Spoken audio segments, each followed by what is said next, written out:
हरे कृष्ण.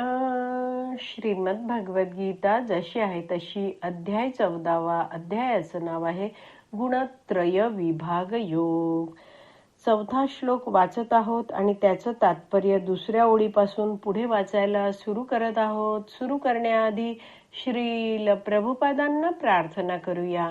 हे श्रील प्रभुपाद, आम्ही भगवद्गीता हा ग्रंथ वाचून समजून घेण्याचा प्रयत्न करीत आहोत. त्यासाठी आम्हाला आशीर्वाद द्या. धन्यवाद प्रभुपाद. प्राणी मात्र म्हणजे अपरा प्रकृती आणि परा प्रकृतीचा संयोग होय. तर अपरा प्रकृती म्हणजे काय? तर भौतिक प्रकृतीची जी अव्यक्त अवस्था असते, जिला प्रधानपण म्हटलं जातं, त्यावर भगवंत जेव्हा कटाक्ष टाकतात त्यावेळी त्या प्रधानातून जी भौतिक तत्व प्रकट होतात त्याला म्हटलं जातं अपरा प्रकृती. आणि परा प्रकृती म्हणजे सगळे जीवात्मे.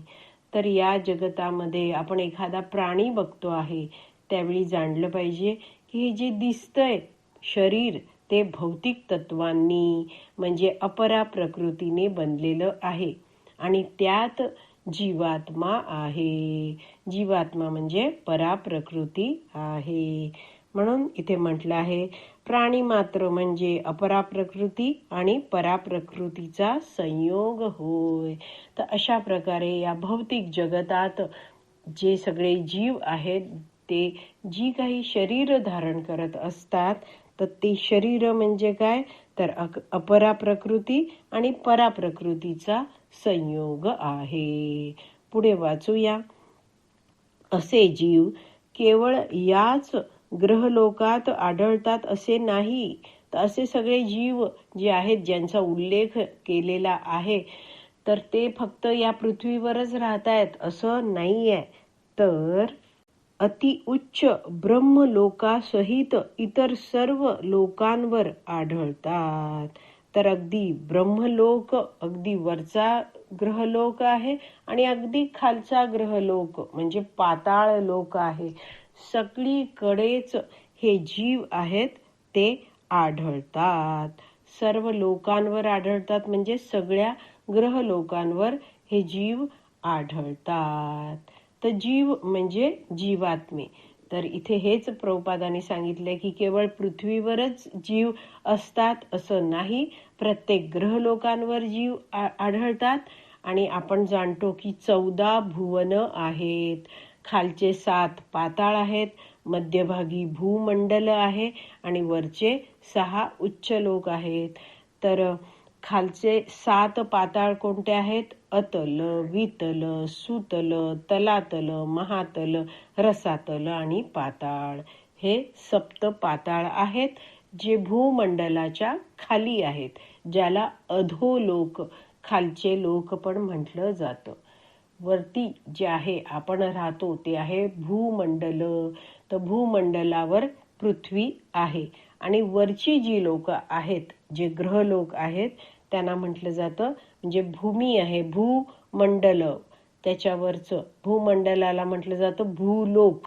त्याच्या वरचे एक एक करून आहेत ते आहे भुवर, स्वर म्हणजे स्वर्गलोक, मग महरलोक, जनलोक, तपलोक आणि ब्रह्मलोक. तर अशा प्रकारे भुवर, स्वर्गलोक, महरलोक, जनलोक, तपलोक, ब्रह्मलोक हे उच्च लोक आहेत. तर हे सगळे 14 भुवन आहेत. या ग्रहलोकावर सर्वच ठिकाणी जीव आढळतात. पुढे वाचते आहे. भूमी, पाणी, अग्नी इत्यादी सर्व ठिकाणी जीव आहेत आणि हे जीवांचे प्रकटीकरण प्रकृती मातेमुळे आणि श्रीकृष्णांनी बीज प्रदान केल्यामुळे होते. तर श्रील प्रभुपादांनी किती सोप्या पद्धतीने सांगितलंय की सगळीकडे हे जीव आहेत. भूमीमध्ये आहेत, भूमीवर आहेत, भूमीच्या आत आहेत, पाण्यात आहेत, अग्नीत सुद्धा आहेत. मात्र हे सगळं जे वैदिक शास्त्रातलं ज्ञान आहे ते आधुनिक शास्त्रज्ञ स्वीकारत नाहीत आणि त्यामुळे विविध प्रयोग केल्यावरच विश्वास ठेवणारे हे लोक आहेत आणि असे हे शास्त्रज्ञ आहेत ते काय एखाद्या ग्रहावर जीवसृष्टी आहे का ह्याचा शोध घेण्यासाठी प्रचंड काळ मेहनत करतात. त्यासाठी प्रचंड शारीरिक कष्ट, बौद्धिक कष्ट, मानवी शक्ती आणि आर्थिक शक्ती सुद्धा लागते. तर इथे म्हटलं आहे की अग्नीत सुद्धा जीव आढळतात. तर यावर सुद्धा शास्त्रज्ञांनी अनेक वर्ष रिसर्च केला, शोध घेतला आणि त्यांना अग्नीत सुद्धा उपस्थित राहू शकणारी जीव मिळाले. तर आपण जाणलं पाहिजे जे अग्नीत राहू शकतात, सूर्यमंडलावर राहू शकतात. आता सूर्य तर किती तेजोमय आहे, तर त्या जीवांना जे शरीर मिळतं तिथलं शरीर जे असतं ते अग्निमय असतं. जसं आपण पृथ्वीवर राहतो आहोत तर आपल्यामध्ये पृथ्वी तत्व जास्त आहे. जलचर आहेत पाण्यामध्ये राहणारे, त्यांच्यामध्ये जलतत्व जास्त आहे.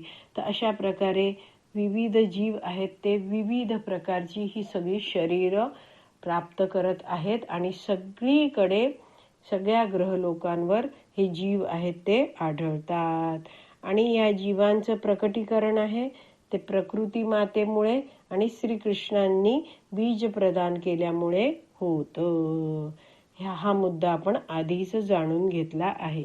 शेवटी वाचते आहे, तात्पर्य हेच आहे की भौतिक जगतामध्ये जीवांची गर्भधारणा केली जाते आणि हे जीव आपल्या पूर्व कर्मांनुसार सृष्टीच्या उत्पत्ती समयी विविध रूपांमध्ये प्रकट होतात. तर अशा प्रकारे जो जीव आहे त्याला नवीन शरीर त्या जीवाच्या पूर्व कर्म आणि इच्छांनुसार दिलं जातं. हे जीव आहेत ते भगवंतांचे अंश आहेत. भगवंत त्यांचे बीज प्रदान करणारे आहे असं म्हटलं जातं. आणि ही जी भौतिक प्रकृती आहे ती आपली माता आहे असं म्हटलं जातं, कारण तिच्याद्वारेच हा जीव आहे त्याला भौतिक शरीर प्राप्त होत असतं. तर अशा प्रकारे हा 4था श्लोक आहे तो आपण जाणून घ्यायचा प्रयत्न केला आहे. श्रीमद् भगवद गीता की जय. श्रील प्रभुपाद की जय. हरी बोल.